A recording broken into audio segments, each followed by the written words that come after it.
That's right. 5 minutes early. Can't say nothing to the boy tonight. Folks, welcome to Everything Pro Wrestling. Everything Pro Wrestling is a show by the fans, for the fans. I'm your host, Conrad Cushman, being joined tonight. What are you wearing? Blue. By the man in blue. It was a little darker than I was used to. The man in dark blue.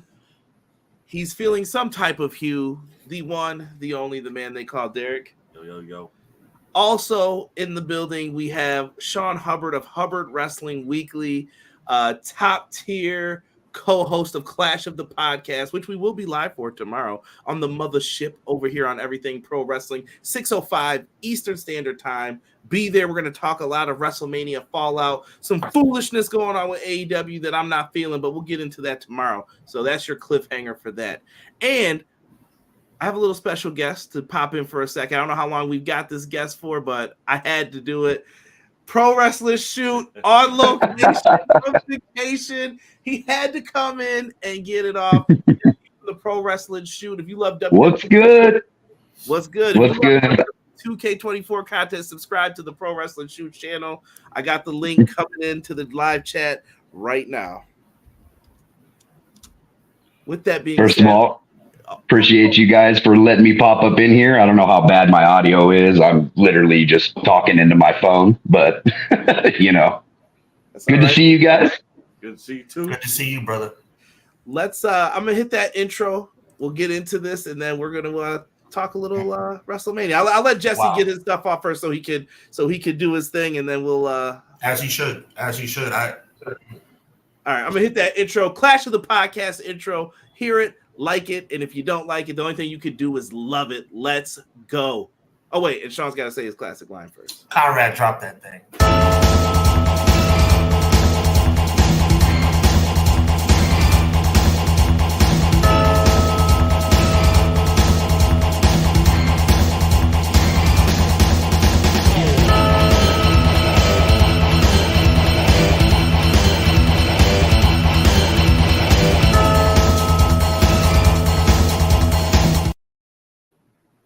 Man, yo, my voice is starting to feel it a little bit. It was something else tonight. Jesse, I don't know, do we have you for limited time? Let me know the deal real quick with you. Limited time. I got to go hit the streets of San Francisco. Obviously, you can see behind me we're beautiful. We're in the city. You know what I mean? So, man, first of all, man, I mean, what do you all want to talk about? Oh, here he goes. This is his moment. I'm going to let him shine. Go ahead, man. How you feeling, man? Listen, dude. Spoiler alert, if you haven't watched, we have a new WWE Universal Champion after 1,316 long days. How you feeling, Jesse? I mean, how you think I'm feeling, man? Look, all I got to say, like, I know a lot of people ain't a fan of Triple H because of what the past had to offer everybody. But if this is any indication of what we have for the Triple H era, I'm ready for the ride, man. This needed to happen. This was a change that was welcomed. I'm stoked, man. I'm stoked. This was everything I wanted to see this year in WrestleMania. I knew that if we pushed it another year, I don't know how many fans would be behind Cody. Definitely. You know what I mean? This had to be the call, and the way they did it, man. I said it last night. If you follow me on Twitter, posted a little Marvel meme of Endgame. If you guys know about Endgame, I said, listen, this is the way WrestleMania 40 is going to end. And that is not a prediction. It's a spoiler. Nailed it, man. Nailed it. Great. I wish I could have seen Stone Cold instead of Undertaker, but it seems like couldn't get Stone Cold this year. But Undertaker was a shock. Old Steve wanted to raise the belt if he was coming out at the end. You know? Yeah. Put some steak on it. It was great. And Sean, do you have anything you want to follow up with Jesse on before we get him on out of here and let him go back to his vacay? Yeah, there's far too much for me to say to not do it in a time frame that would not allow him to get back to his wonderful vacation. Listen to this later when you get a chance. just know I will. I've never, ever been so happy to be wrong. I was wrong, and it hit me different than I thought it would. And you'll hear that later when you're finished with your night out. That's far more important than this, but it hit me. It hit me. I'm talking about real life hit me tonight. So congratulations to you. I mean, unbelievable. Well, hey, listen, man, I just want you guys to know that I appreciate everything that you've done for us over at the Pro Wrestling Shoot. I'm happy that I was blessed to meet every single one of you, man. I love all you guys. Love you Your too, show man. is the greatest. I still believe that all of you guys are the best in the podcasting game, and it is a shame to the professional wrestling world that you guys aren't doing this on the biggest platform possible. And I pray that one day that you'll get there, because all of you deserve it. And while I get back to it, man, I just wanted to say I love you. Have a great show, and let's go, Cody, baby.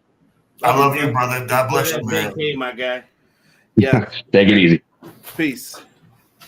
Yo, in this land of bizarro world, who would have ever thought Jesse pops up on the Pro Wrestling Shoot logo and all that, wearing a CM Punk shirt, and then you got me wearing a Cody Rhodes Ring of Honor shirt. Weird timeline right now. Weird timeline. We're gonna go through all of this. Like I said, man, if you ain't messing with Hubs, I don't know what you're doing. I don't know what you're waiting for. We had a fire preview show with like an esteemed panel. This joint was better than like a Monday Night Raw usual. So you need to go over to Hubbard Wrestling Weekly and subscribe. He's already cooking up your summer for you. I don't know if y'all know that, but I'm giving spoilers out right now because I'm in a good mood. Your summer is being cooked up very well. Very well. And I'm going to be part of it. So make sure you guys are going over to Hubbard Wrestling Weekly to check us out. I'm going to put that right in there. Thank you, my brother. Yo, Derek. Too big of swirls, bro. What are you doing? It's that time. It's that time. I think he's right, because it's a slow cook, right? It's stirring up in the cauldron, my guy. I can't even. Oh my gosh! I'm gonna give you a second to get it together. Let's do our shout outs real quick. Yes. I love that all three of us get together and do this. Absolutely. I'm gonna say this too before we get started. You don't see a lot of brothers who get to do this on a high level like we do. You got like Grapsody, you got several other places that do this as well. But I love that I do this with people who are my friends and that we talk pro wrestling all the time, and it just feels good. So I just want to relish in that moment for a second, just for all of us. Legault, I see that you popped up in here around 6 with the eye emojis. You were early, but I know you usually catch this on the replay and leave some comments, but I appreciate you, LG. Mike's in the house. Man, he was excited. He left a bunch of comments in here. We're going to get to it. I'm just trying to give everyone shout outs. Pro Wrestling Shoot in here. I'm hoping James is in here somewhere. There he is. He's in here talking that mess. Yes. Let me see. We got Blake in the house. Blake, what's good? Blake, I know you're happy as well from how the chats were going yesterday. Shout out to my guy JPQ, the man who introduced me to Stardom. Big pause on the pup. I don't know if you were at the show or not, brother, but I hope that you are doing good. Connor in the house going crazy. What's good, Connor? BJ's here. Way to kick off the Renaissance Triple H era. Sean had some good stuff to say about that yesterday if you didn't listen to day one's review. Tomorrow should be fun. Looking forward to it. Rob says it, night 2 poo-poos all over night 1. Oh, please. Not even close. Absolutely. Sean's guy Terrell, also known as T3Z. What's good? Appreciate you. Nightbot's in here putting in some work with me. Samantha, JPQ says Samantha Irwin, MVP. Crushed it. She's amazing. I'm ignoring that. Look at E in the house, Darkly Eric. Man, what's good? Pawn from XG Dub in the house. What's good, Pawn? Appreciate you, bro.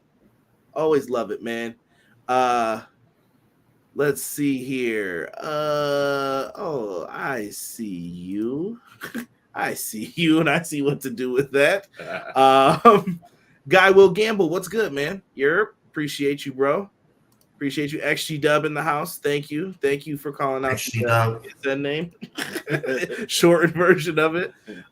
Sick is here. What's good? What is good? Clown in the house. Let me see. I'm just trying to. I'm not allowed to do this one when Sean's on the show. M. Leezy. Fo. Sheezy. Good evening. Oh, I'm assuming the good evening. Pardon me. I jumped the gun. There is a video of Heyman hugging Roman. There you go. Hey, I know there has to be a good evening in here somewhere. I'm sure. it's gonna be. It's gonna be. Deanna, what's good? Appreciate you. Pawn yelling. It's definitely a new era. Cut it out, Rob. Cut it out. Irish McNeil says London in the house. Man, what's up, Irish? Yo, Irish, if you want, come over to the YouTube side of things as well. We would appreciate a subscribe on there.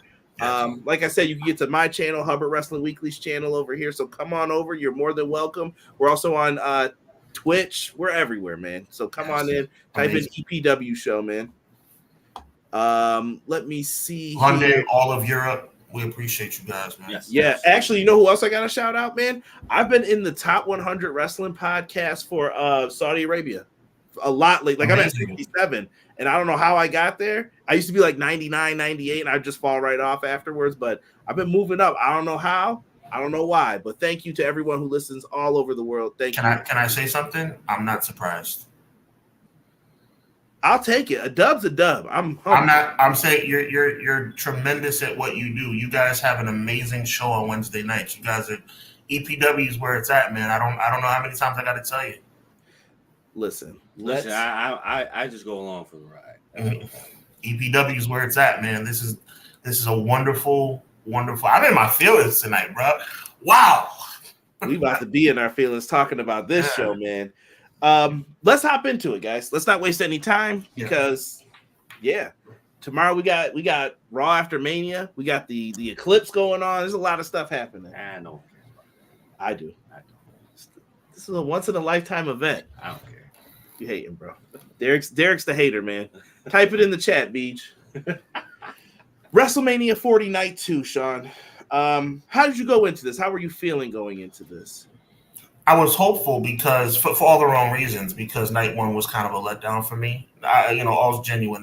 By the way, little spoiler alert, you guys are going to get a real non-kayfabe, non-storyline Sean tonight. I'm bringing real raw tonight. So where you might think sarcasm might be on 10, sarcasm is on a 0 tonight. I'm bringing it 100% real tonight. Night one was kind of a letdown, man. I mean, I wasn't happy with the Sami Zayn result. That's neither here nor there, even though the match was 5-star. I thought Jimmy and Jay let us down a little bit as much as I love the Usos. Tonight night two was just amazing. I mean, I don't even think it was close. Not at all, sir. Not at all. This is the first time, though. Usually night one's better. Like, if you would have asked me for 39, I thought night one was better. I think 38, I thought night one was better. Yeah. So it was interesting to see how it's going down, man. I don't know. So in this, we get another Meek Mill promo. Was it the same as yesterday? I thought it was slightly different. It was slightly different, and they changed up the song, too. Yeah. We got God Bless America by War and Treaty. The War and Treaty. They took us to church. That was amazing. Yeah, no, I thought they were great, man. I saw some disheartening remarks, but that was like some tribalism stuff. I wasn't really feeling that, really. And I have to pause here to say big shout out to one of our weekly listeners. God bless you. My favorite Vinny, the only Vinny that we like. Facts. What's good, Vinny? Vinny. And Derek always adds that in when you see that pop up in the chat. Holla. See? All right. Now I got Ja Rule in my head. So Stephanie McMahon comes out. I was surprised by this. Me too. What? Yeah. Me too. I wasn't ready for it. Me neither. I'm not. I thought it was borderline. Again, no jiving tonight, okay, guys? No jive. I'm coming completely raw. I thought it was totally inappropriate for her to be there. I agree with that. Yeah, I don't know how I felt about it. I don't know. Totally inappropriate. I don't think. I mean, if you wanted to show up at the Hall of Fame, we talked about that last night. That was somewhat weird, but considering the circumstances, which we are not going to get into on this platform, I thought it was a little bit inappropriate for her to be in attendance and to have a microphone segment. Yeah, it just felt weird. And I'm like, is she back or no? Right. That wasn't really made clear either. Maybe we'll get a press release tomorrow. Yo, shout out to the chat, man. I see all your questions asking about us and stuff. We appreciate that. Renegade does bring up something that if you guys hear me say in the future, I want you to know it's a joke. But anytime I start seeing these wrestlers co-mingling, I'm gonna start saying betrayal. Betrayal. He is Maya Yim's husband, man. No, there was a different person who was just. No, I know. I'm saying last night you were being silly, bro. No, I'm saying that for everybody because it's ridiculous that someone even said that to them. Okay. Cut it out. Wait. Stephanie opens up the show. Yada yada yada. Drew McIntyre, he comes out.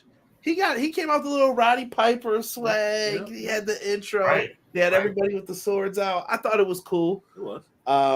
I'll take it a step further. I thought, and you've never heard me use the word outstanding when it comes to Drew McIntyre. That was an outstanding entrance. I'm not gonna lie, the guys who usually perform those things, and I only know this because I had to work with them several times at my job, they are on it. Like they can do that instantly, like get in the line, set it up. So it was beautifully done. Seth Rollins comes out, and I thought his was well done as well. It was different. It was.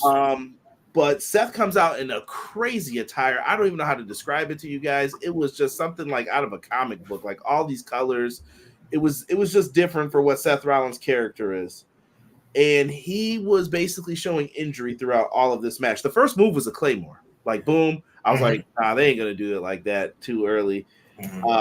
It gets out of hand. He's hitting pedigrees. Pedigree used to be a protected finish, man. No more. Yeah, not anymore. You can kick out of a pedigree real easy these days. Man.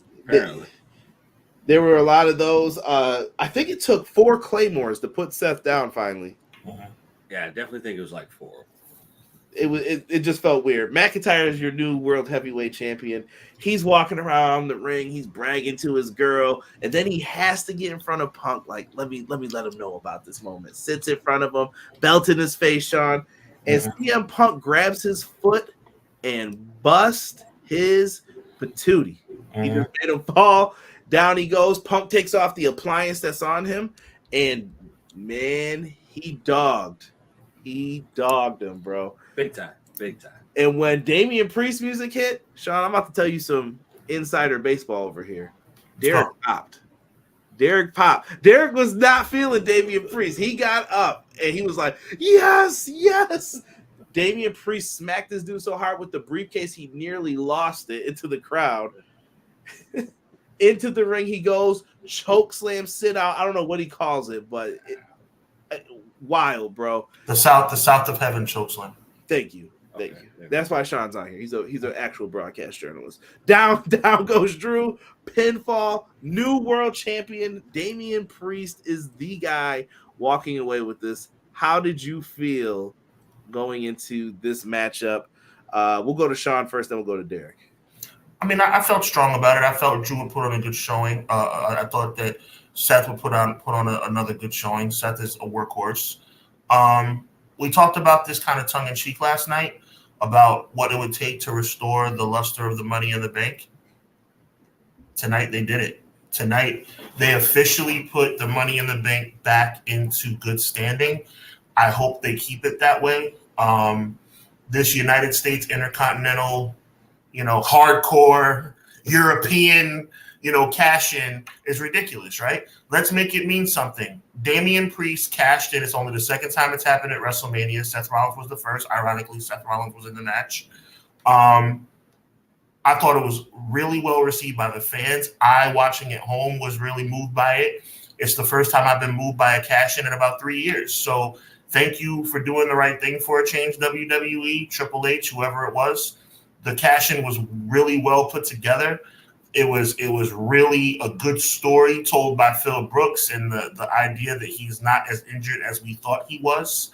I don't think he's a dummy. I don't think he gutted his way through really putting himself at risk. Like, for the sake of WrestleMania, I shouldn't even be moving this arm, but I'm going to do this spot with Drew McIntyre. I think it shows that CM Punk is healing very nicely, and he took the opportunity to, I won't even say screw over Drew McIntyre.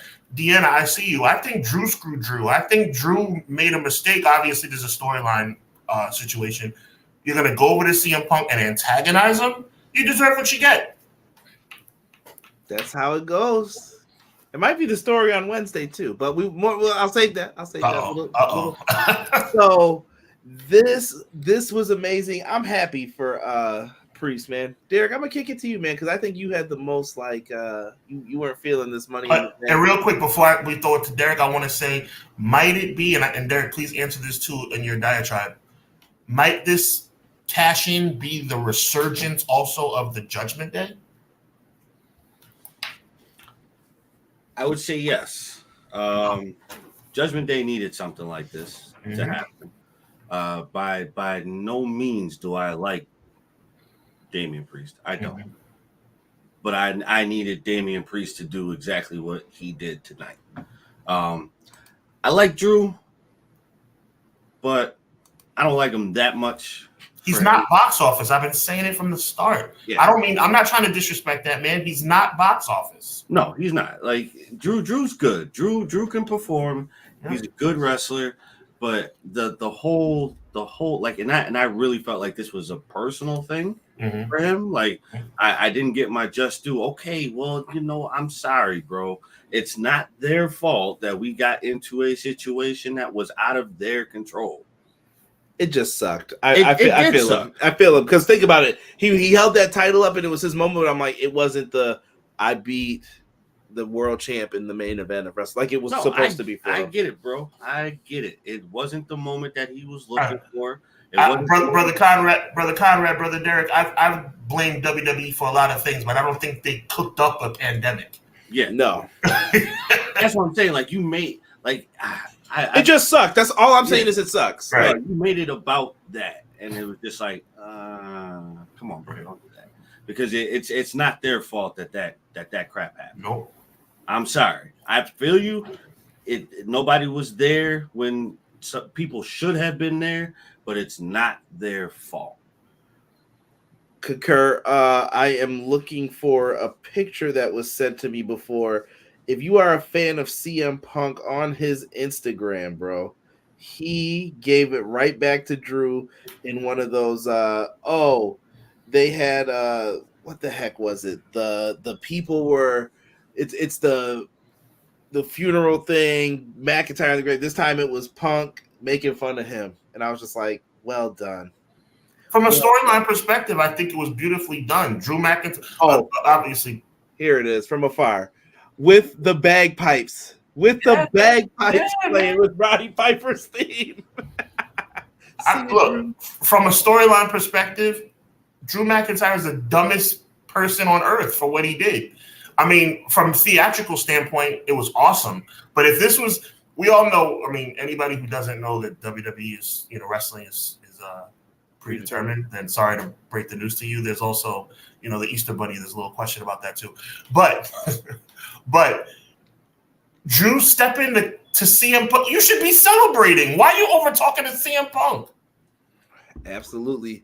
Matt Lopez comes in with a little knowledge for us. Second Puerto Rican champion in WWE since Pedro.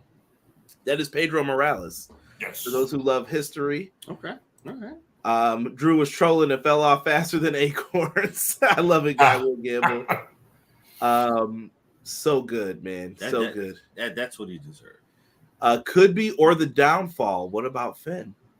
Interesting. Judgment Day is interesting right now because you have Dominik was just hanging out with another group. Is Andrade going to get brought into the fold? They were talking to him. Well, Andrade's off the table now because Andrade turned on him. Right. So you have options. Are they going to beef with? Are they turning face the whole group? I don't think so. I'm just saying there's options there for what you want to do. I don't think they will. You know what's going to happen? Damian, if you have been paying attention enough, to me, in my mind, if you watched long enough, Damian Priest has been trying to overtake what Rhea's been doing. Damian Priest has been trying to be the one who says, hey, you got to do this. You got to do this. You got to do this. Hey, mommy, you were supposed to do this, but you didn't do it. Now I'm going to do it silently without saying it, and now all of a sudden I have the title. Because it worked when he didn't tell them for once. Every time they were planning as a group, it didn't work. Yeah, so I think they're going to resurge for a tiny bit, but then Damian Priest is going to feel himself way too much. Yes. I see the comments. Derek just hit the nail directly on the head. That was good point. Damian Priest now has the figurative chip to push to the middle of the table to say that, hey, listen, you're not the only world champion in this group. Y'all better start listening to me now. And you know what? It can go so many different ways. What if Dominik's not feeling mommy as much as he used to? Right. Yeah. What if Finn thinks that Priest has the better ideas? Or you could say, what if Finn starts to get jealous? That too. It's a. Where does JD's alliance go? Well, JD's alliance is always going to be with Finn Balor. I think. That's what I mean. He might go with Finn and dip off with him, and then it leads other people. This is crazy. It's a good thing to have options for it. WWE sucked for a long time. And tonight, I hope tonight's the beginning of something special.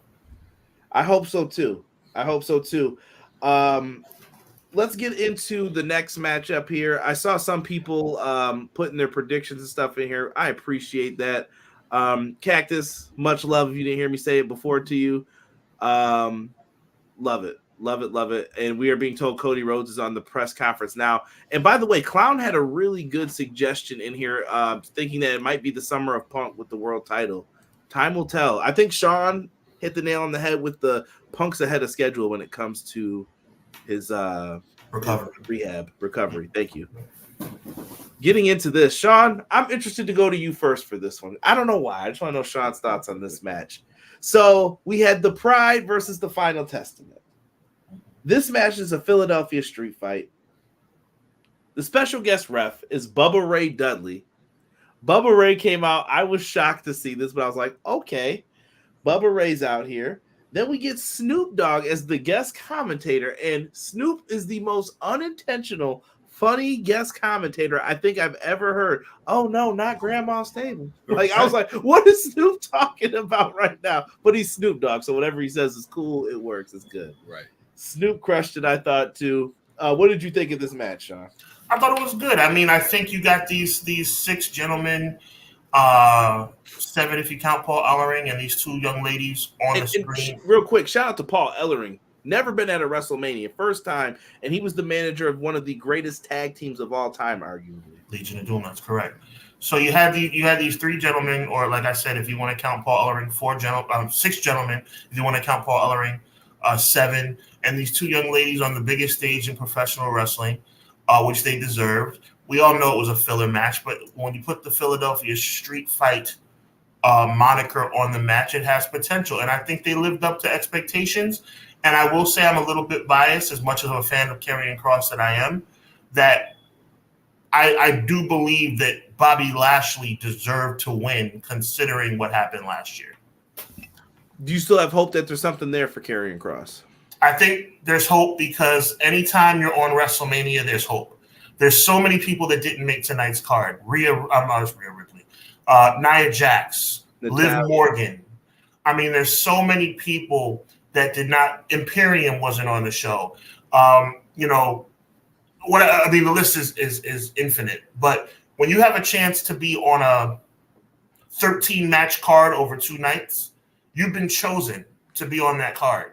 So that means that the front office believes in the Final Testament, and the front office believes, I will never call them their name, I will call them Bobby Lashley and the Street Profits.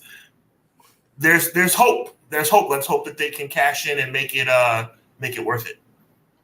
Interesting. Derek, any quick thoughts on this match? Sloppy. Here, Derek doesn't like any match that involves more than a tag team. Okay. He starts saying it's all bad. It ain't gonna work out right. Too many people. It's sloppy. Don't get me. What is there? What's the name? The Pride? No, not the Pride. The Final Testament. Final Testament. But what are the other 2? What were AOP. Office of AOP. Pain. I couldn't remember. I feel bad for them. You've come up to the main card and have not won. Have they won a match since they've been back? They had to have had at least a squash, right, on SmackDown? They've had a squash on Raw, actually. Are we really going to count a squash, though? Yeah, they had a squash on Raw, and then the Final Testament debut was like 2 weeks later. I don't know, bro. I feel bad for them. I feel like they've come up to the main card and they've just been shat on. Like, hey, just be out there. Make it look good, and you're taking the L today. Okay, well, what about next week? Oh, you're going to take the L next week, too. Okay, well, what about next week? Bro, stop asking me. You're gonna take that L every single time. It's hard to book people in those spots. It is, and I feel bad for Karrion Kross because I actually liked Karrion Kross in NXT, and then when he came up, I had somewhat of high hopes for him, somewhat, not on a grand scale, but when he came through, I'm like, okay, I see something good for him, and now it's just like, oh, what are we doing? What are we doing? I mean, but at the same time, even though you're making some strong points, AOP and Karrion Kross outside of Battle Royal did something they've never accomplished in their career when they were arguably at the top of their game. Well, that's true. That's very true. They were on WrestleMania. They never achieved that before. AOP was crushing people in NXT, and they came up, and to your point, Derek, came up to main roster and stunk it up because they were poorly booked. At least this little 6-man with Scarlett and Paul Ellering has gained them at least some interest to the point where the front office was like, you know what? Again, there's 13 matches on this card. You guys are one of them. Right. And another big one for me, B-Fab makes it to WrestleMania. Good for her. True. Yeah. Put Scarlett through that table with that leg sweep. Right. That was actually really good. I like that spot. Right. Let me say this. I have been corrected by the chat, and I just was looking it up while talking to you guys. Paul Ellering did make an appearance at WrestleMania. WrestleMania 8, there was an interview segment with the Legion of Doom, and he was there for it. I just pulled it up. Boom. Derek's my witness right here. There it is. That's Paul Ellering with hair a little bit. And, I was corrected incorrectly. So shout out to Matt Lopez, I think was the one who corrected me. Look at Matt. And Leezy Fosheezy. And Leezy, he knows, man. So E, I apologize. I told E no, it was SummerSlam 92, I believe he was thinking of. But Paul Ellering didn't last too long. And like I said, I don't even remember. Did they have a match on 8? I don't think so, Sean. No, they actually were coming back from suspension, which is why they lost their tag title shot against Money Inc. and ended up going to the Natural Disasters. Yeah. They were actually fortunate to have that interview on WrestleMania because they were suspended. Yeah. Trying to keep them strong. There it is. Thank you, Matt. Cactus says Hub is right. A lot of people didn't make the WrestleMania card. Where's Heath Slater? He got kids. Heath Slater living that Impact life. I am convinced with how Liv was in the final 3 Royal Rumble. I think she'll be the next program with Rhea. I could see that. No battle royal for the ladies this year. Yeah. No sensational, invitational, none of that. No. Nothing. They I think that was more of a Gomez era type thing. So yeah, but it's different. And I'll never, you know how I feel about that gentleman, and I use that term loosely. So I'm not even gonna have to. I don't have to justify how I feel about him. He's a very such and such kind of guy. But the battle royals give people a chance to be in the building. That's the problem. And you didn't have that. So again, I mean, Nia Jax, Liv Morgan, not on the show. I mean, they didn't make an appearance. Yo, shout out to Doug. What's up, Doug? You know, I mean, I'm just saying, bro, like, they didn't, I mean, think about the women's roster, bro. Like, I mean, the 6-woman tag, thank God for the 6-woman tag. Yeah. This was a tight card this year, man. 13, bro. 13 over 2 days. They was not playing around. Yeah. You got to earn that spot now. Yeah. Montez gets the win for his team. Beautiful frog splash off the top. Lashley gets the pin. I felt like he kind of made everything right. Now let's get plans for these brothers and let's do something with them. And I say get plans for the other brothers too, Cross and AOP. Like, let's do something with these guys, as Sean said. Sean made some really good points, too, about it. I saw Cactus agree with something else you had said, too. I think it's about the coming up. I think it was your thing. Yeah. Coming up to the main roster, this is what we do with them. AOP used to be menaces on my prediction sheets.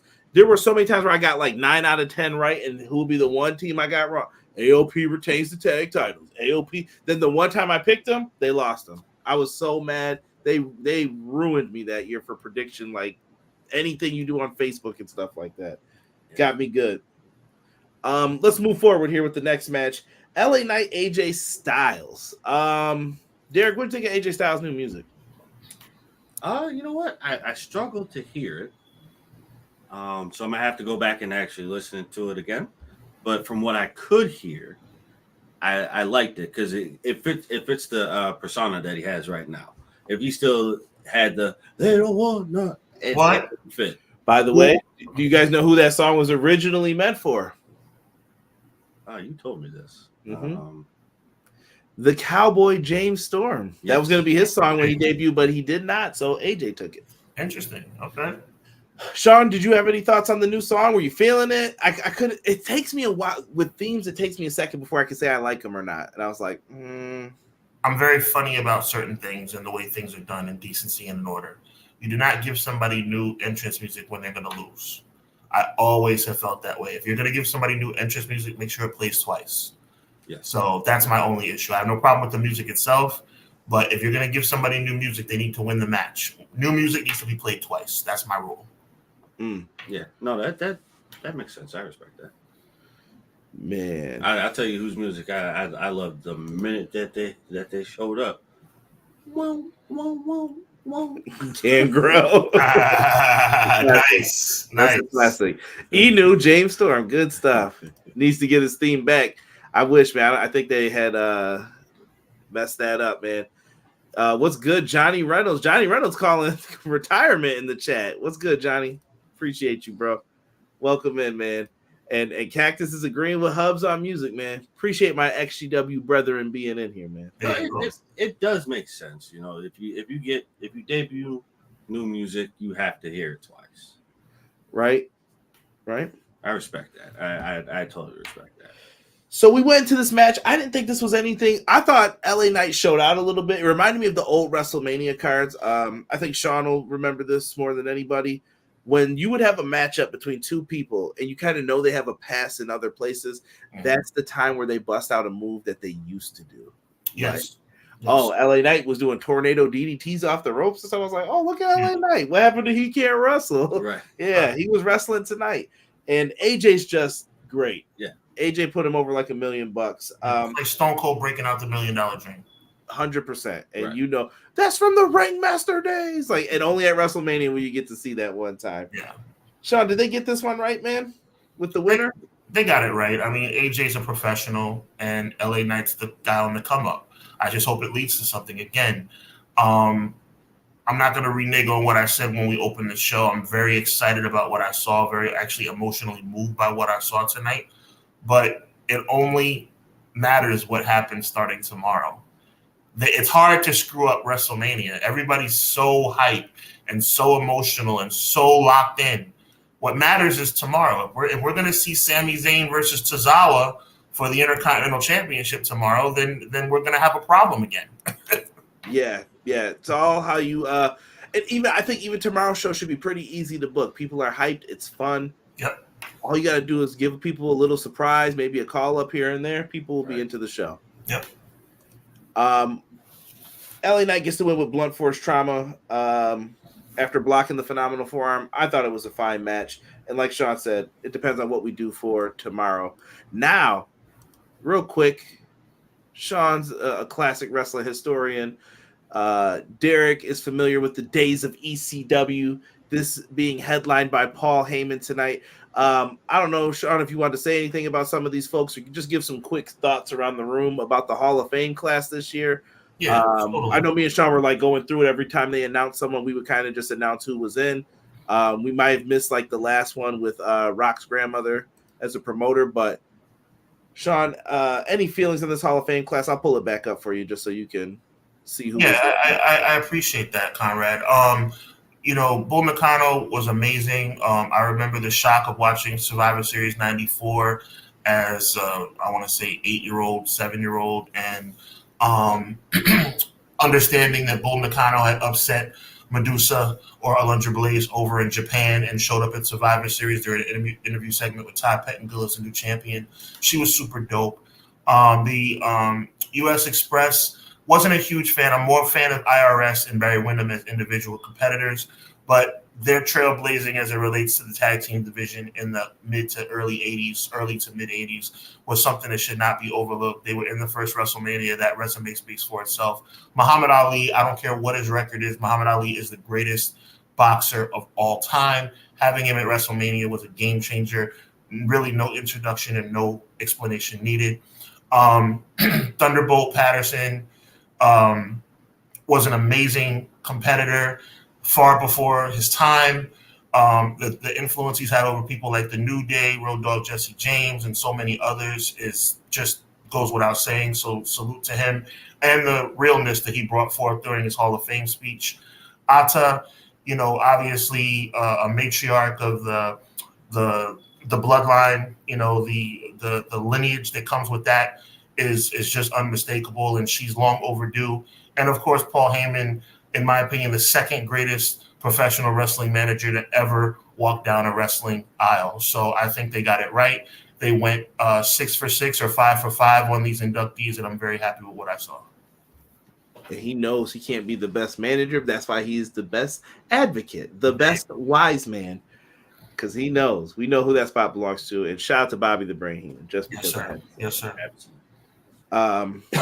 Derek, any memories of Heyman, ECW? We can't repeat anything Heyman said because he went real ECW. Man, listen.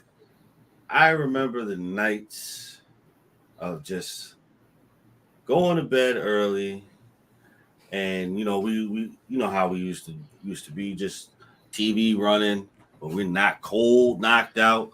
We get to turning over, and all you hear is ECW. Dear, on the local channel. Dear.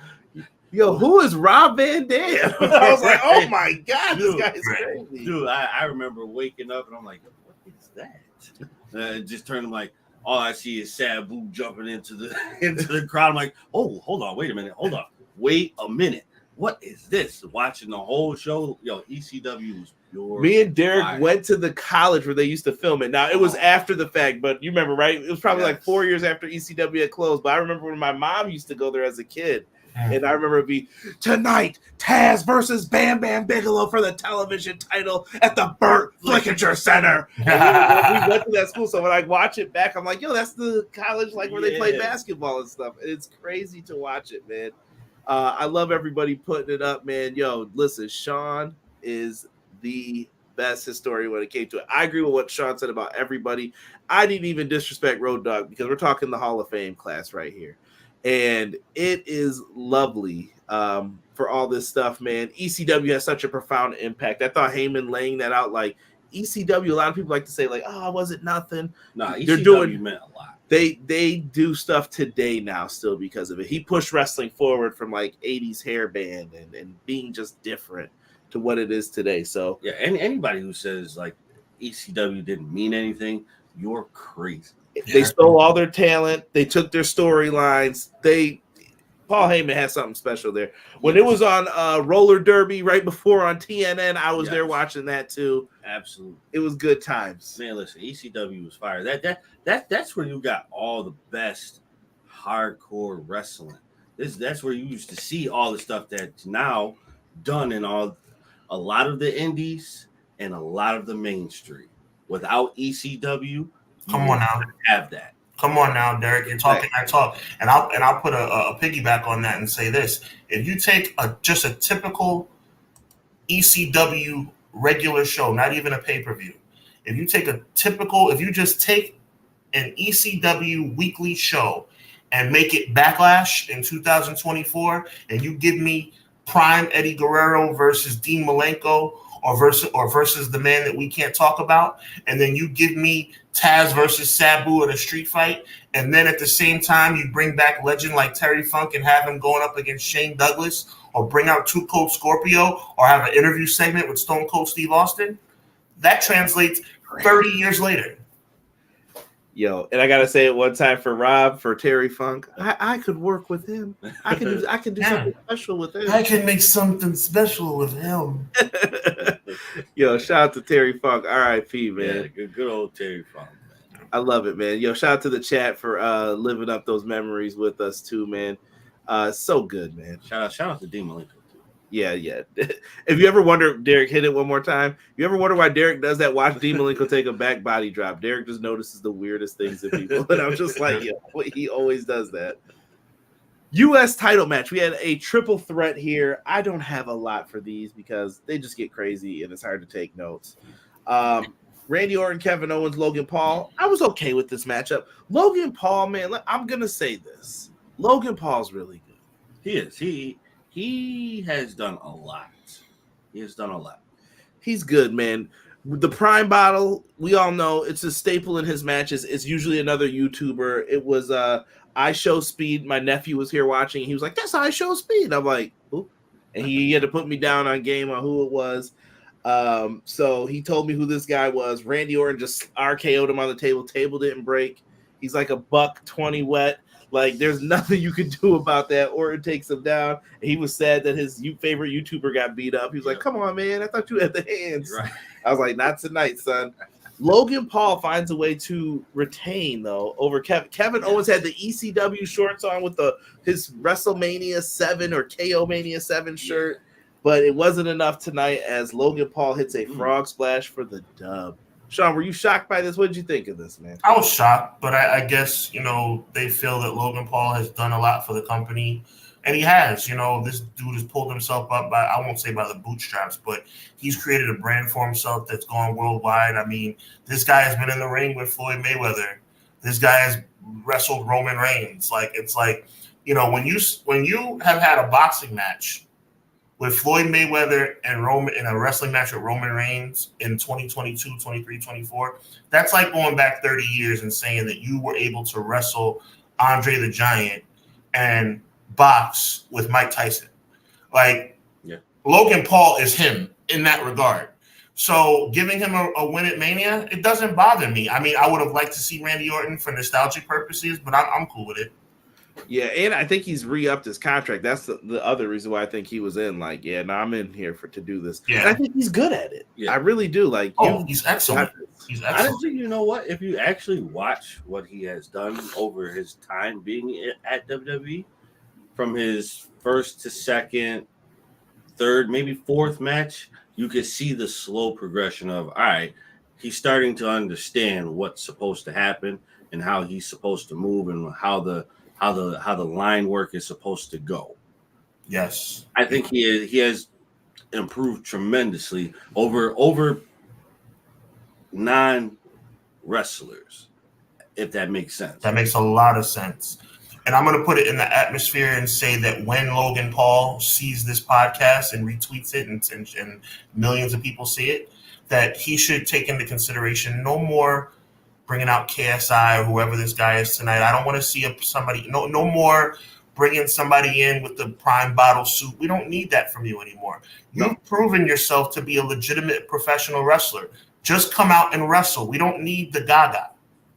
Listen, when he went up against Ricochet, that was fire. Unbelievable. That was fire. And the Roman Reigns match still stands out in my mind. The young man is shown to be a talent. So all the other things, like I said, bringing in your friends. Have them do an interview segment with you. The spots and during the match is unnecessary because you know what? That's the one thing that's making me have cause to pause. Like, should I take this guy seriously? Because everything else he should be taken seriously. Absolutely. I think it's part of the WWE. So over the last few years, and I'm going to give credit to Andrew Zarian of Mat Men, and I think he's doing a podcast on Fightful now too, but you see his name pop up in the news a lot. He said when he went to SummerSlam, I can't remember what year it was now, Sean. Mm-hmm. It was the one where it was like the country music based one. I think it was in Nashville. He said he went to that show, and he said WWE is not the same WWE that any of us grew up with. It is now this big entertainment. It's a show. We got Logan Paul. You can come from anywhere. If you want to do this, you can do this. Mm-hmm. We will help you do this. And we have the best people to train you to do this. Right. It's just different now. Back in the day, we watched people. Yeah, I used to get paid $20 to eat boiling potatoes for 2 weeks to learn how to do this. Right. Now there's so much money in it that it's like, this is crazy. Mm-hmm. You can teach a celebrity how to do this and have a great match with someone. Yeah. All right. So it's just different, man. It's just something different. So keep an eye out for him. I'm interested to see what happens with that. LP is the best modern day heel right now, Mike said. Interesting. You know what? I will say he is the best modern day heel who doesn't necessarily feel like a heel. Right. Like he's neither good nor bad. He's just like right there. He's like, oh, I'll help you.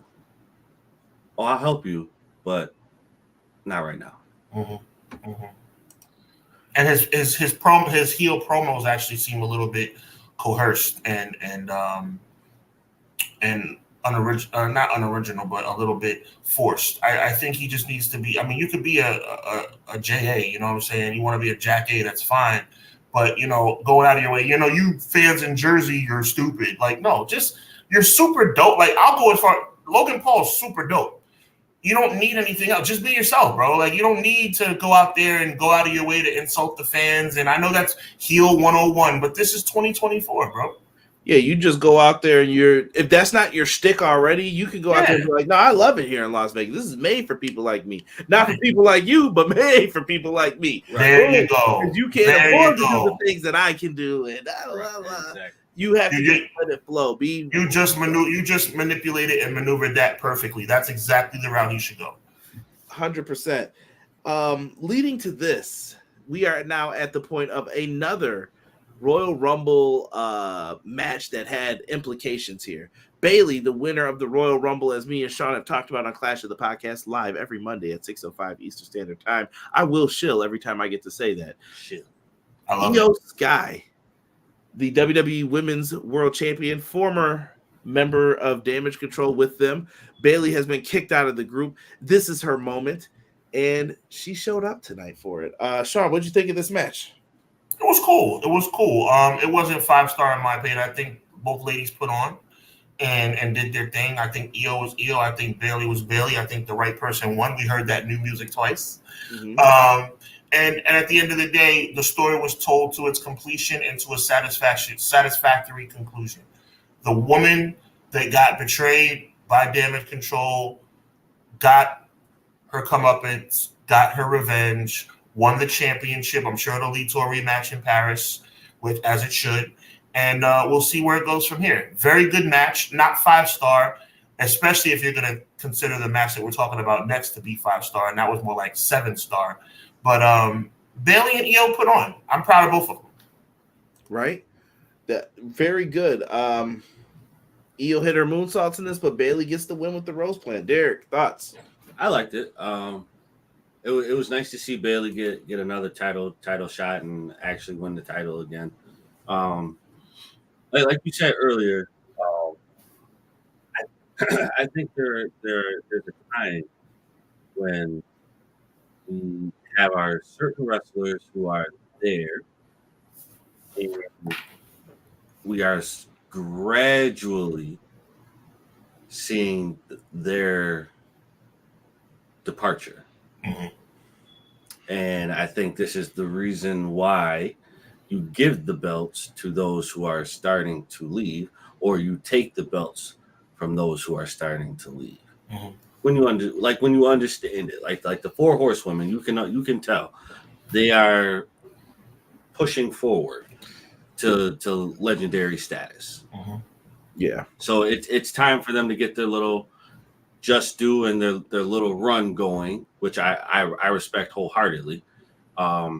Let them rock out for a little bit more time before they actually hit that legendary status. I think the people to watch out for are going to be the Biancas, yeah, Jade, and then I think you're going to have a crop of NXT women who are also going to get the call up. Right. And that division is going to be set on fire. They're going to get way more attention than they've ever gotten in like wrestling history, I think, for this company. So absolutely. While we're tailing down the conversation about the ladies as this conversation concludes, I just want to throw out there that I think of all the people that we mentioned earlier about not being on the card, I think WWE made a tragic mistake by not having Tiffany Stratton on the show in some capacity. yeah, very odd that they didn't find a spot for her. But I could also see when she come up. January, Sean? February? Yeah, it was earlier this year. Mm-hmm. Yeah. So I could see them being like, you know what? Let's you sit back and watch this year. And I hope that those other wrestlers did get the chance to come there. Like you said, the Battle Royal, you had to be there. So you're here. Watch, pay attention, get in front of a monitor.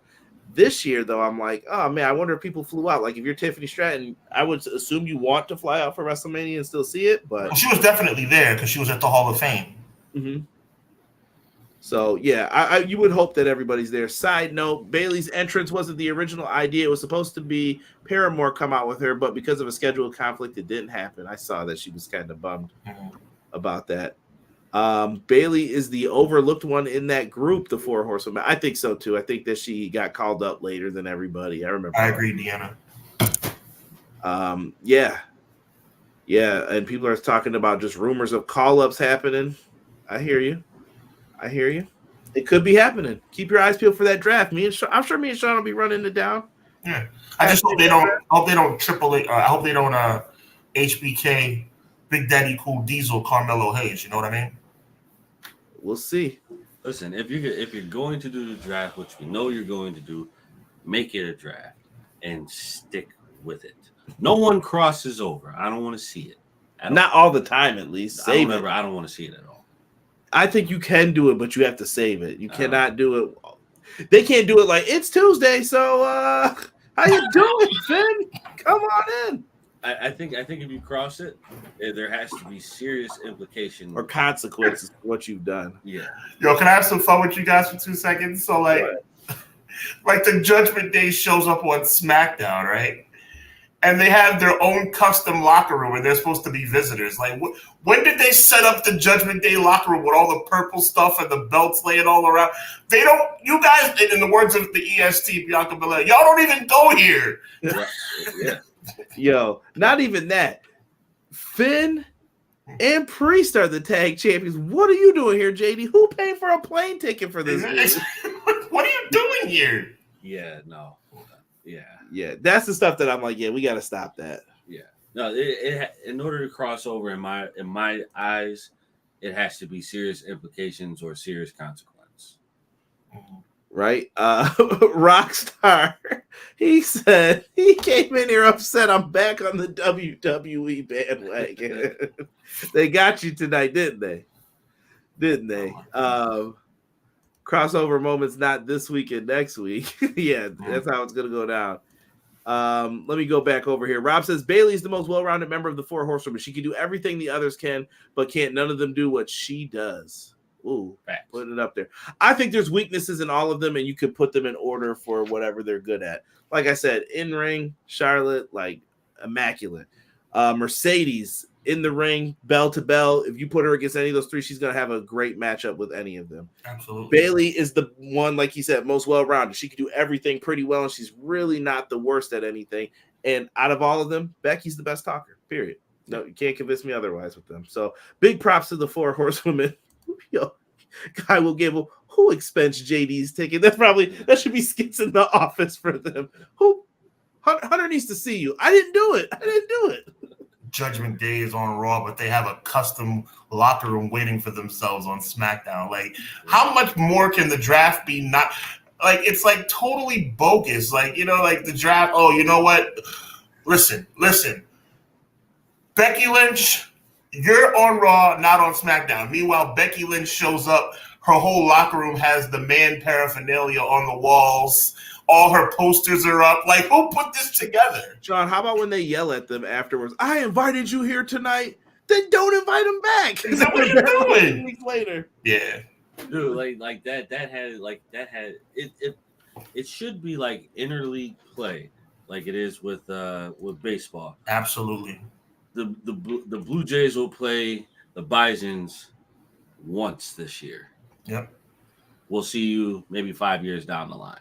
Yep. But this year we're gonna play you at least once. That's what I'm saying. That's exactly what I was saying. It should be like that. Maybe they'll get to a point like that. We don't know what Triple H's full vision is. Maybe he's making it sound like this is his now. We'll see. But let's look at how he decided to set off with the World Championship. His vision. It's time for the main event. Roman Reigns versus Cody Rhodes. Bloodline rules, if you will. I'm not running through the whole rigmarole of this match. I'm just not going to do it. I'm not going to do it. Derek and Sean, you two were feeling some way about this. I'm going to go to Sean first. I want to hear Sean's thoughts because I already know what Derek thinks. things, and I'm sure you guys can't wait. But I want to hear Sean's thoughts on this matchup because he's talking about we'd be surprised. He even in the pre-show he seemed a little different here, so I was like, oh, okay. How you feeling about this? Look, guys, here's the deal. I've been very, very critical of World Wrestling Entertainment for quite some time now. I'm still not happy with the direction of Jey Uso. I still think they made the wrong decision with the Intercontinental Championship. There's so many other things that they need to fix. However, and I'm not even going to focus on the obvious, which is the amazing appearance of The Undertaker, Cena, Rock. The list goes on and on. It was a running bonanza tonight. What we saw tonight reminded me why I fell in love with professional wrestling as a kid. That was one of the most exhilarating, exciting, emotionally driven matches I have ever seen. I mean, I thought that Roman Reigns and Cody put on at 39. This took it to a whole new level. It's very rare when you can have somebody go back-to-back at Mania. I mean, not everybody. There's nobody out there that can do what The Undertaker and Shawn Michaels have done.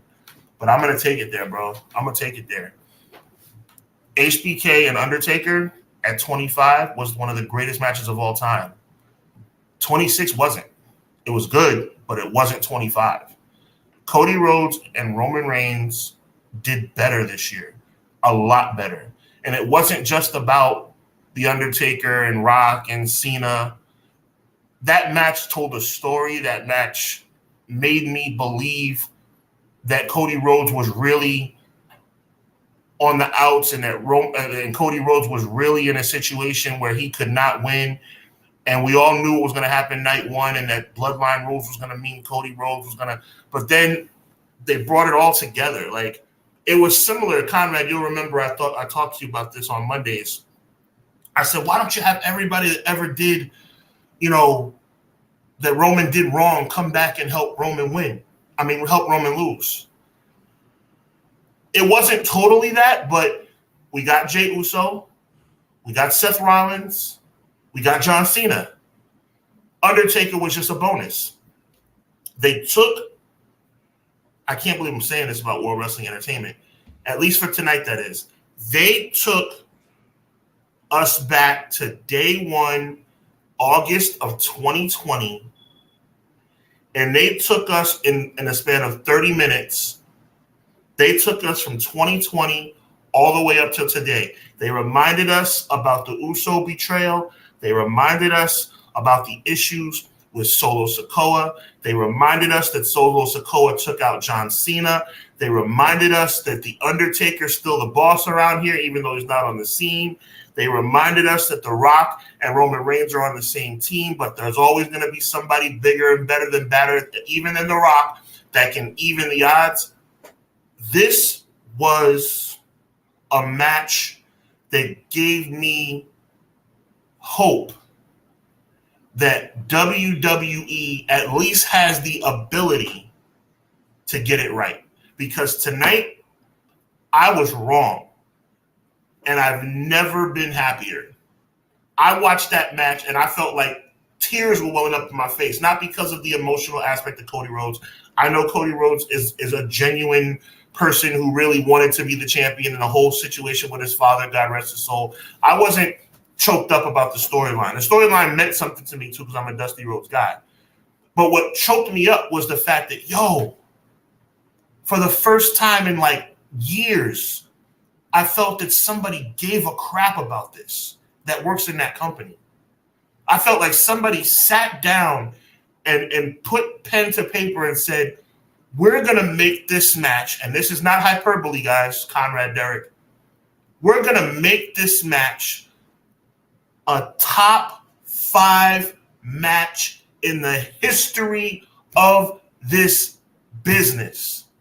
And we're going to do it, and we're going to erase the foul, nasty taste that has been in our fans' minds, the people who have turned to AEW for support and refuge, the people that have turned to New Japan for refuge, the people that have turned to Impact for refuge, the people like me, and I believe Derek, and probably on you some level Conrad, and many people in the chat that are trying to search and find what made us fall in love with this business from the start that WWE has been lacking for so long. And I'm not a fool in thinking that, tomorrow night we might go back to the same status quo. I'm not being funny about Sami Zayn defending the Intercontinental Championship against Tozawa. That's the kind of stuff WWE's been doing.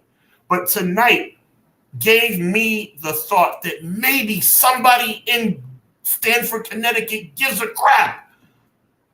And I haven't felt that way in a long time, and my God, did it feel good. Derek, I'm going to go to you. I back what you said there, though, about feeling like someone finally backs us. Even with what you said, they did like a little special thing, and I don't know how much of it's tongue-in-cheek or whatever, but Triple H saying, I had the WrestleMania card planned since October. I kind of believe him. We knew where the pieces were, at least. Derek, what did you think of this main event as a whole? I will say, truthfully, that this was really good. I love that you said truthfully. Go ahead. Go ahead. Nah, truthfully, this was really good. This was the time where I needed WWE to actually tell a story or start a story, elaborate on a story, and complete the story. I will say, truthfully, on as far as like the wrestling aspect of it, it was good. It was definitely good, but the storyline, this dude will tell you, I'm big on storylines all the time. This is what I wanted to see. Granted, yes, I still have my reservations over Cody for personal reasons. Well, not personal to me, but real quick, my feelings about Cody and my reservations still stand. Yes. Yeah. Yeah. Like my reservations on Cody hasn't changed. But as far as where this new direction is going, I like where it's going, but I'm like, this is where we are for the new era.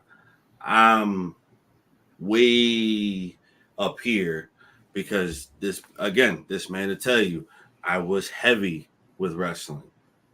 And then I was heavy on disappearing from it because they did so much that made no sense that I did not care for, that I stopped watching it completely.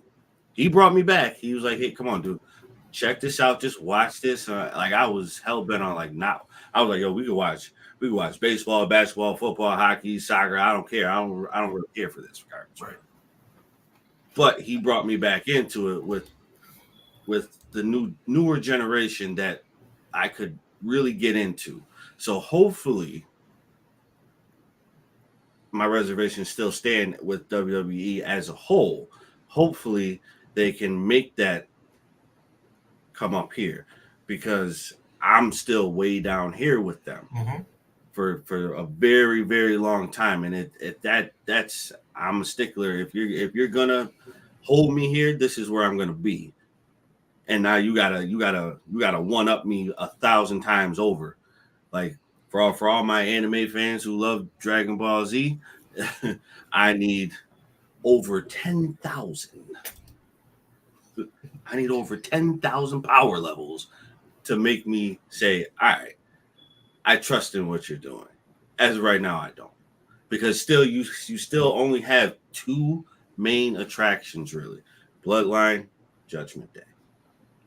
And then you don't do much with the new stars that are coming up until now. Possibly. Because there's still a lot of room for effery.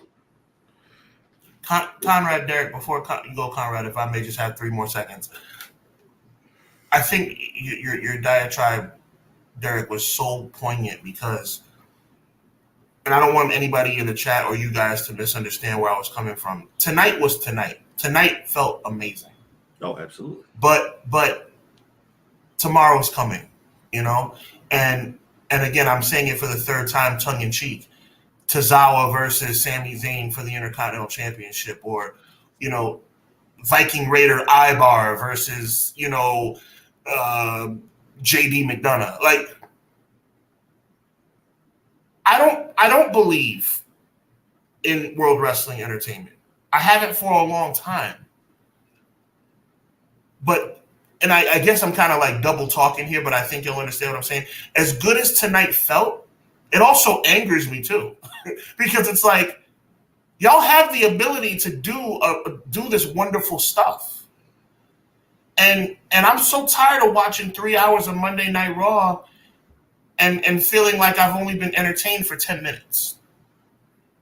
No, I get that. I'm tired of being at the point where like we're chilling, we're watching, like, yo, bro, it's only 9 o'clock. Right. There you go. Bro. I let get me to that point where I'm not even thinking about it anymore. Get me to that point where things are happening and we're moving through it, and they're like, oh shoot, we're already in the third hour. Yo, that went by quick. Yeah. Because we were entertained. There's a lot going on with WWE where you get to that point where it's like, this isn't entertaining at all. Like prime example, if you take it, forget Tozawa. If you do Sami Zayn versus Chad Gable, okay, do it correct. I promise you, if you let me direct the whole thing with this, I got you. I'll put you in that direction. Like don't get me wrong, Chad. I love Chad Gable. Chad Gable is my guy. But this whole shush thing, I'm done with. It was cool at first, but now I'm over it. Right. Listen, a lot happened with this. I don't know if they told Cody put that throne back together, what happened, but Cody was able to pull this off. And I've been hard on Cody because he left AEW for whatever his reasons may be. You haven't been as hard on Cody as me and Derek have been. I think I'm more understanding. I tried to explain to you guys that I went through it in the beginning.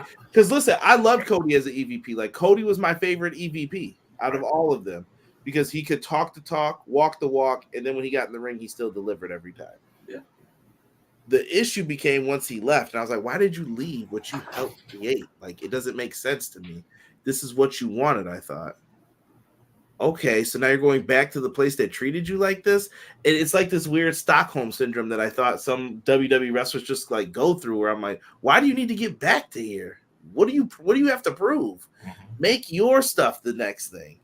And that's a whole argument for another time, and maybe it leads into the land of tribalism. I don't really care right now about this. But Cody finally got his moment. And Sick brought up a good point either. I want to give props to Roman Reigns because I don't want him to be forgotten about tonight. Roman Reigns put WWE on his back, number one, during a crisis time period. Number two, he changed his entire character and knew it was going to work, even though I'm sure he was met with resistance. Like, I don't think this is a good idea. I do. Or I'm walking. Roman gets what he wants. He does it. And he took us on this ride. And I don't care what anyone says. Oh, it was getting boring. I was tired of it. He took you on a journey. Yes, sir. It was a long journey. And when he finally took you to the destination and you got that cup of water, it was refreshing tonight, where I was like, yes, this was cool. This made it mean something. This is what me and Sean grew up on first becoming wrestling fans. Long title reigns. And then when they finally lose, it's like, yo, this is a big deal. Like, but I want to piggyback on your analogy, Brother Conrad. I don't want to wait till 41 to have another drink. Oh, 100%. And there's plenty of other drinks that can be had. Right. It's just you have to use the right people. Right. Who do people care about? Like you said, I can watch Raw, I guess, and it's okay to see Ivar versus Tozawa. It's okay to see those matchups. And I feel bad we keep using those two, but like you got to put on some matches, but you got to put on a story that makes people care. Give me a reason to care about it. Make me care. And if you do, I think that we'll show up for it. Honestly, like if you give me, I don't need 1,000 storylines, because you can't have that. You have to have your main storylines, your mid storylines, and then you just have your wrestlers who are just wrestling. Mm-hmm. This is get your work in. Do what you got to do to get your work in.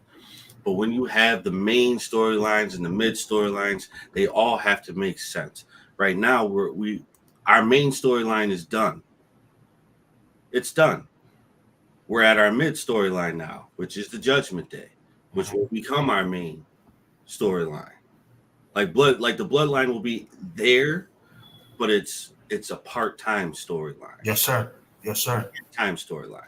Judgment Day, they're here until that becomes a part-time storyline. So what other storylines do you have that are going to make me say, hey, I love what you're doing right now. You're actually listening to what we want, and you're giving us what we want. It's also a different group of people now that they're appealing to. We're older. We're the older cats now. I've always been the person they've appealed to for years and years and years and years and years. And now it's on to a different group. But like you guys said, you got to give us a reason to still want to tune in. And I hope that they do. And tomorrow night is not going to be like the indication of moving forward. Tomorrow night is a special night still. Yeah. This is a special Raw that's normally, at least I hope it feels special.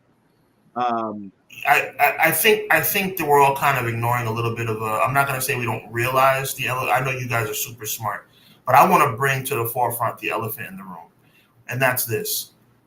I think we all agree the right guy won tonight, as from a storyline perspective, right? Yep. But let me tell you something, guys. WWE has not existed. I'm going to say that again. Chat, listen to what I'm saying.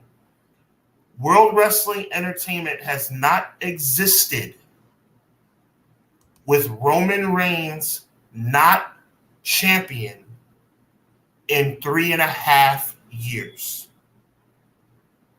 Tomorrow will be the first day that is the case. I hope it works out. But WWE has ceased to exist without Roman Reigns as a champion since August of 2020. And now he's not the man for the first second since that day. We got to see how it plays out from here, man. How did you guys feel about Cody calling out Pritchard and everybody? I thought something was going to happen, honestly, for as long as they were staying on this. I was like, something about to happen or what? They did the whole locker room comes out, lifts him up, the Sting, Bret Hart, I call it. Yeah, this is the guy, cool. It was all Roman's foes for the most part. There were a couple of other people in there too. How did you guys feel though about the celebration? Some people thought it was corny. I saw in the chat here. I think Vinny said that he wasn't the biggest fan of it, but what did you guys think? I don't know, Sean. You want to rock at it first? Yeah, I'll just say I thought it was corny that Cody said, I know you don't want me to call you out here. Like, don't do that. Just I don't believe that. I think Cody had genuine feelings tied up in what he said, but I know you guys are gonna hate me for calling you guys out here, but can you just call him out? He's like, other than that, I thought it was fine. A little Ric Flair 1983 for me, but it was what it was.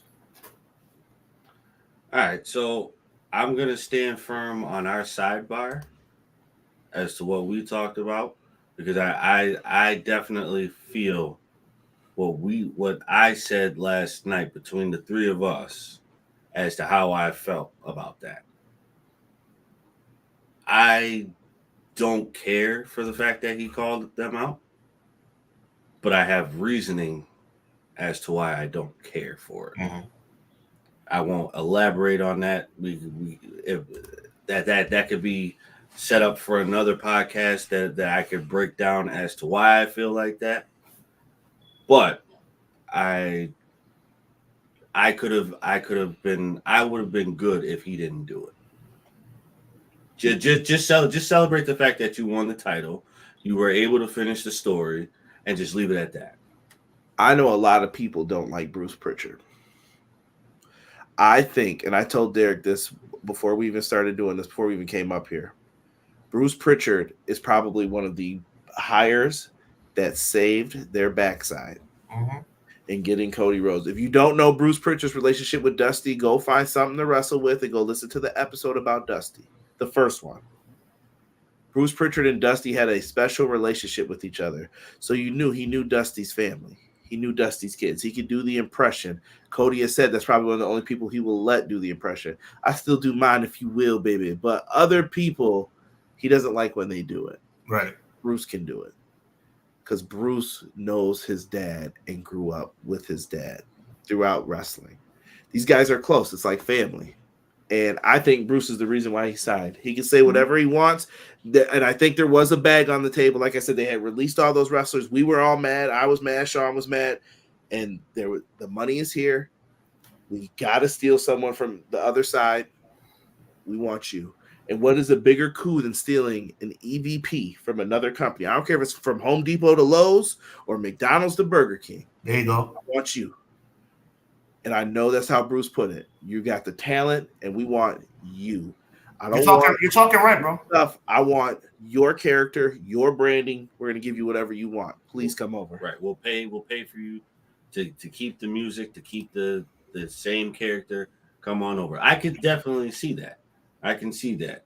But you know my reservations on as to why I don't like Cody. People are asking, is the bloodline over? No. There's no there has to be an implosion. I don't think there's going to be. I don't think it's over right now, but I do think a reckoning is coming from within. To Deanna and anybody else who's worried about that, you got to. I hate to keep beating a dead horse that me and Derek were beating last night. Roman Reigns is scheduled for SummerSlam, guys. So this is not over. Will we see Roman for a couple of months? Maybe not. I wouldn't bet the house you'll see him on Friday, but Roman Reigns is scheduled for SummerSlam, so this is not over. No, I wouldn't even be surprised if he shows up tomorrow for a second. Maybe he opens the show then leaves, but yeah, maybe right. You never know with Raw after Mania. BJ brings up a good point here. Rollins got dogged both nights of this, and I was surprised that he still was there to help Cody. Just for the fact of Cody came in, Cody beat Seth. Then Seth is here. He's getting his moment here. And what happens? He's like, Cody, I'm going to help you. He gets beat up in the first night pretty badly. Then he loses that match. He goes to do his championship match tonight, and he loses again. He comes out to help him in the main event. Whammo. He got taken out with the chair instantly. Done. Go down. Seth Rollins didn't even get a punch in during that fiasco. No. That was very weird. I want you to continue, Conrad. That was extreme. I noticed that too. I was kind of like, he didn't get a punch in. Yeah, he got chumped. That was my point that I'm trying to make. Like, if he's hurt, give this guy a break. But at the same time, don't be afraid to maybe visit changing his character up or something. Oh, stop. See, I was with you. No, you still see him as a baby? I think Seth could turn heel now. No, Seth is over like Rover. No. I was with you till you said that. Seth Rollins is fine right where he is. I don't like what they did to him tonight, but Seth Rollins, no. You don't like the way he dresses, and you don't like the music. I don't like character progression. I have no issue with how he dresses. He can come out there doing La Bamba and all whatever he wants to do. I don't care about none of that. Conrad, I didn't meet you for the first time tonight, Conrad. Listen, we talked about this. You do not like Seth Rollins' persona. It needs to make sense. The streamline from different people is not my issue. All right, go ahead. My issue with tonight is this: Seth Rollins did not look good tonight. I don't know what to do to repair him. He doesn't need to be repaired. I want to give you cause to pause, brother. Tonight was a bad night. Him not getting a punch in during the run-ins is ridiculous to me. No question. But that doesn't mean he's ruined. You know why I don't think he was ruined? Because of one moment. They still let him shake. Now, I was watching the whole celebration. Derek, for you too. I was watching the whole celebration, and I was paying very close attention to Seth Rollins. And I was like, are they going to let – because if you notice, everybody got a hug, everybody got a high five. But at the very end, Seth and Cody embraced. So that is an indication that Seth is right where he needs to be. You guys tell me if I'm reading too much into that. I just think that I thought Seth might have been the one where it was like, I was like, someone in here could turn. And at first I was like, maybe Orton. And then I was looking, I'm like, Seth. Seth has to be upset that, like, yo, I helped you and I got nothing, and I'm looking at you and you have the world. You know what I mean? It's the perfect, like, yeah, I got you for this, brother. Maybe Cody gives him the first shot at Backlash. Maybe face versus face. I don't know. I think, you know what I think, and I'm talking to me too. I think we're all real infatuated and flabbergasted and enthralled and hyped up about what we just saw. I think we all need to take a deep breath and realize two things. Seth freaking Rollins is over like Rover. And night one, not night two, but night one, people were booing Cody Rhodes. Seth Rollins having an issue with Cody Rhodes getting all the glory could lead to more people disliking Cody Rhodes than more people disliking Seth Rollins. It could flip things around. I think the WWE fan base has changed as well. I think they are very forgiving right now of things, far more forgiving than our group ever was, Sean. We will be on it instantly. Yeah. Like, nope, you ain't fooling me. But I think they are far more forgiving today, and I will stand on that. You know, the one thing that I'll say, this would be my booking situation for Seth. So for Seth, yes, he had the title. He lost the title. He got beat up night one. He got beat up night two. Mm-hmm. He embraced Cody, like you said, Sean. You know, you did your thing. Great job. The way that I would book this to start Seth over is you take what he was supposed to have, which is what I had called before. If y'all remember, go back to when I said the Monday Night Messiah should be modeled after the movie The Sacrament. Mm-hmm. You take this persona that he has now, take that persona and make it the current persona, and now you still have everybody cheering for Seth, Mm-hmm. but Seth is on a more serious route. Right, less smiling. Yes, that's how I would book this now, but you can't do it now because you did it in the beginning. Oh, I like your assessment, because you know what? You owe me does sound about right if I'm Seth Rollins talking to Cody Rhodes. Yeah. I think BJ nailed it in the chat. First, hi to Tiff from Indie Wrestling Corner. Join us. What's good, Tiff? What's up, Tiff? BJ said that it was a case of Seth being Cody's shield. Why he came out with the shield music. He was there to protect him. That chair shot could have been for Cody if he wasn't there. Cody might have gotten jacked up in the tag match if Seth wasn't there. So that's the story he thinks that they're telling. Because here's the thing. When I mentioned the heel thing, you got to put in perspective how many faces and heels there are on each side. Seth makes it way too heel heavy with just Cody being like the only baby face and no one can ever come to help him. That's what I'm saying, bro. Like, Seth. It makes sense, but I'm just saying I want Cody to have someone where I can get into this right away, but I don't know how we get there. But like you said, maybe we're just jumping the gun. We're trying to book already. What I want from you, Conrad, you're super smart, bro. I need you to stop being so smart. I'm serious.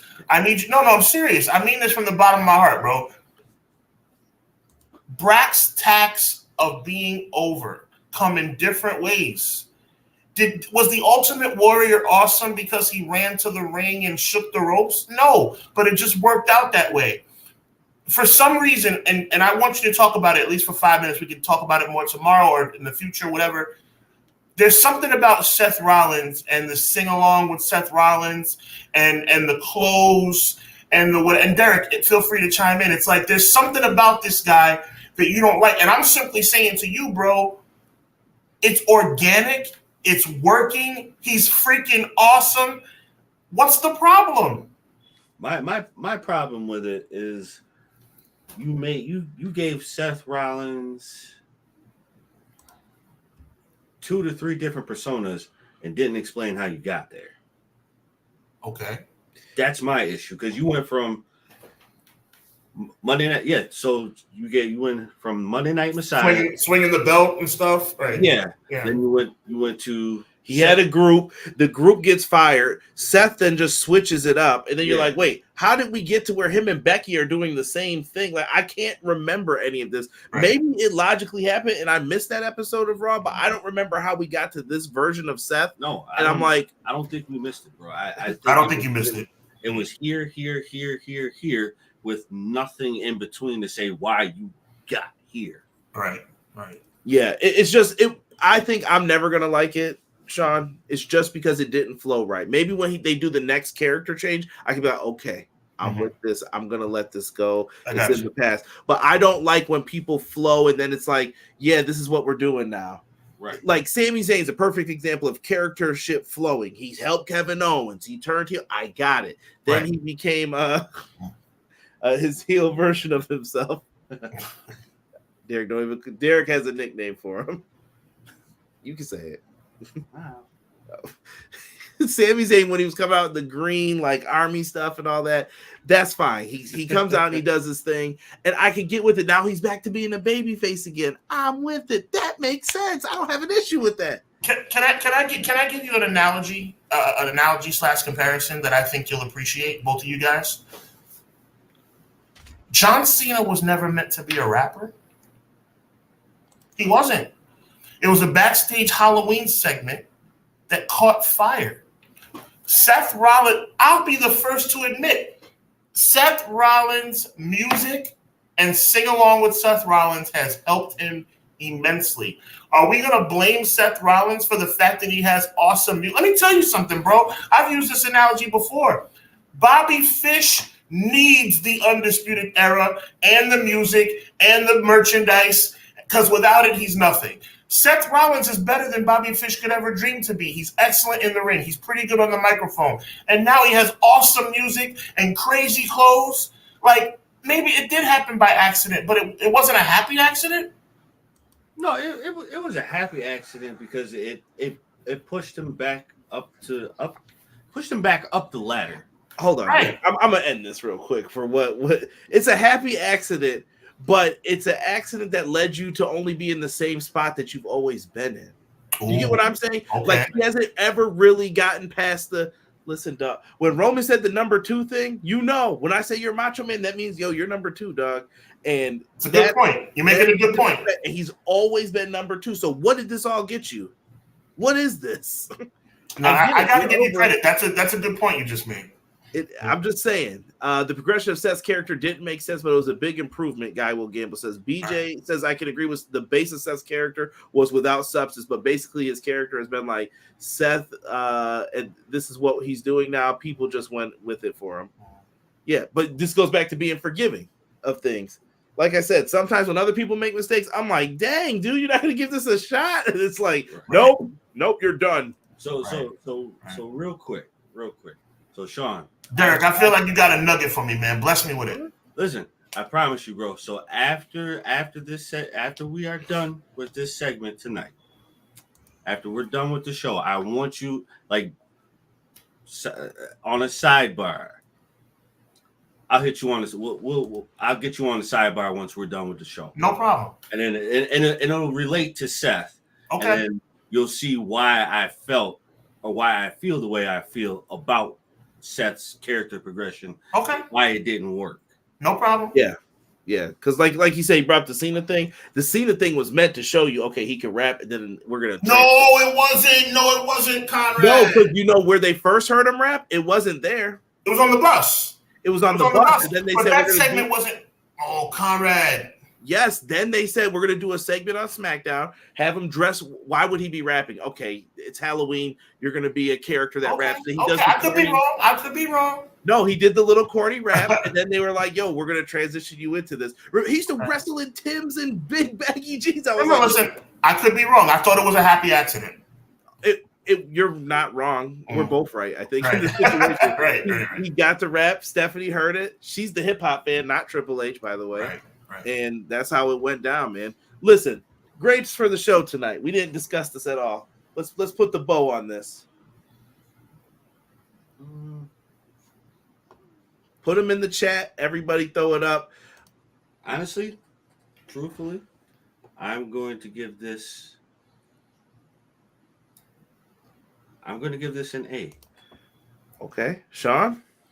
I'll elaborate a little bit more than Derek did and just say last night, the main event, last night, the Intercontinental Championship brought it down for me because of outside reasons. Tonight brought it up. The main event brought it up.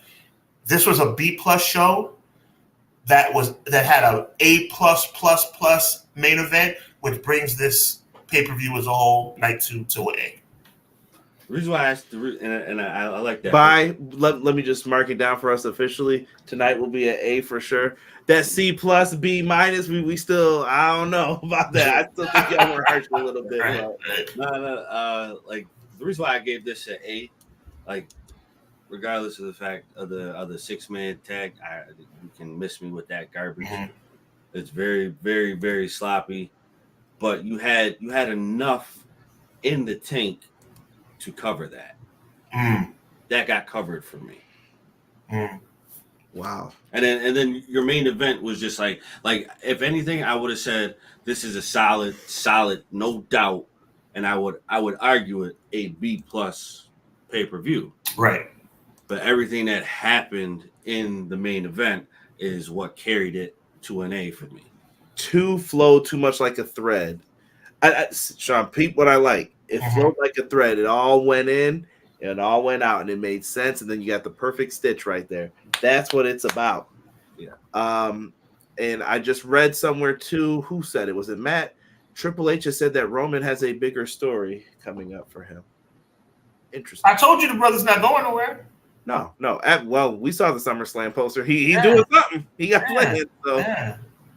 Mania Night 2, 9.2 out of 10, BJ says. EPW, 10 out of 10, that premium Pizza Hut experience. Sean being here helped ensure no disruptions or negatives. Be jizzle. This Mania broke the record for most title changes. I'll have to look into that. Interesting. I'm not confident with my Mania talk right now after that Paul Ellering. I'm hurt that I forgot that. It was just an interview, bro. You're good. Just a small chink in the armor. It was just an interview. It wasn't even a ring interview. It was one that podium with me, Gene. Right. So you really can't count that, bro. Facts. You guys making me feel better. There you go. Drake in the house was good. Drake, welcome. He says, yeet or no yeet? Yeet. Let me see. Oh, by the way, quick note. Jimmy and Jay had more awesomeness in 30 seconds tonight. That whole match yesterday. They did. They certainly did. Wow, look at Sick. He said A+. And I'll even say that this is the greatest finish in the history of WrestleMania. It was the 2000 SmackDown ending all over. I told everyone this last time. I'm saying it again. When The Rock came back for WrestleMania 28, this is what I wanted. I didn't want to see no daggone Rocky Maivia cross body blocks. I wanted to see this, the foolishness. That's it. Yep. That's what we grew up on. So, yeah, it is good. I don't know what else we listen. Just a quick question for you guys, my brothers. What do you think was a determining factor? I mean, I don't think it was money. Like, something had Stone Cold say no thank you, right? So it's like, do you think Stone Cold's just kind of chilling right now? Because to me, if there was ever a time, all we would have needed was one stunner or one chair shot. It would have been easy peasy 1, 2, 3. Maybe it was a tell me how this makes sense. He had no involvement with it. At least with Taker, I saw someone say like, well, Taker and Roman, this is my yard now. And yeah, okay. I mean, but then again, Rock Austin? Yeah. That's what I thought could have happened, but okay. Taker's always on deck because he's there for his one-man shows because he follows them. So well, thank God for Taker, because if Taker said no thank you, then what?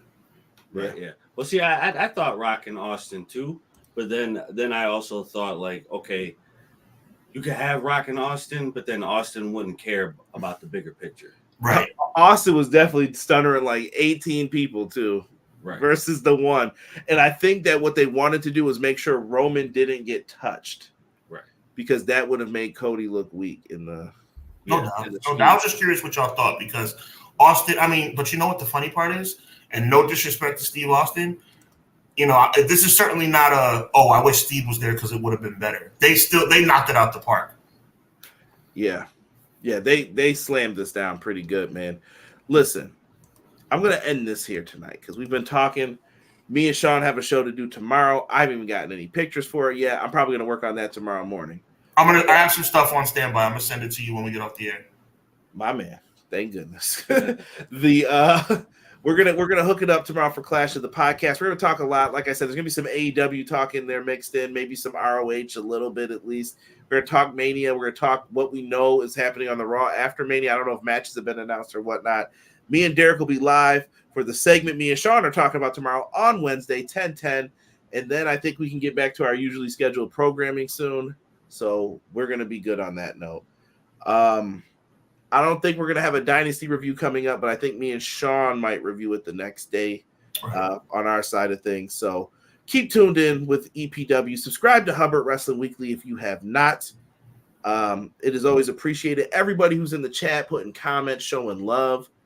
Much appreciated, man. Clash of the Podcast on Hubbard Wrestling Weekly summer schedule is out and available to be seen and know what's coming up. So Hubbard Wrestling Weekly Clash of the Podcast specials. Summer schedule is out. Matt's asking, will there be a Raw After Mania review? Not this year. If they can show, because the last time I did one, I was mad. Derek remembers. We stayed up and I was like, why'd I promise people I would do this? You could blame Jesus Delio for this. Jesus, if you listen to this, you better know that you picked the worst Raw After Mania for us to review. And I said, never again, brother, until I see a good one. So I'm on my Sean Hubbard. I'm standing on it. I'm not reviewing another Raw Mania until you show me a good one. So Trips, balls in your court. Check up, mate. Right. So let's see what you do. I will make a promise to the entire Everything Pro Wrestling Clash of the Podcast fan base.